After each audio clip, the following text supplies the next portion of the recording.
তিন জায়গায় প্রয়োজনে মিথ্যা বলা যায়।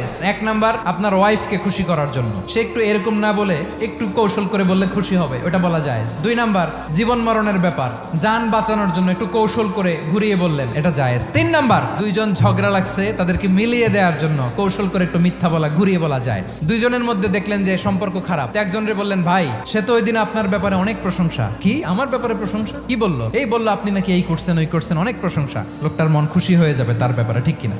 আবার তার সাথে যার ঝগড়া, ওরে যে বলুন, ভাই ওই দিন তো সে আপনার অনেক অ্যাপ্রিসিয়েশন করলো, অনেক, সে তো অবাক, কি রে বলে কি? এই যে দুইজনের ব্যাপারে দুইজনের একটু ভালো ভালো কথা বলে দিচ্ছেন, একদিন দেখবেন রাস্তা দিয়ে হাঁটার সময় একে অপরকে সালাম দিয়ে ফেলছে, সালাম দিয়ে বুকে জড়ায় ধরছে, আছে না নাই? আবার মিলমিশ হয়ে গেছে। কিন্তু আমাদের স্বভাব হইলো, দুই প্রতিবেশী যদি একসাথে বসে একসাথে হাঁটে, দূর থেকে দেখলে আমাদের জ্বলে, আছে না নাই? ঘটনা কি? এই দুইটার মধ্যে এত মিল কে? এই দুইটার মধ্যে গিরিঙ্গি লাগানো যায় কিভাবে?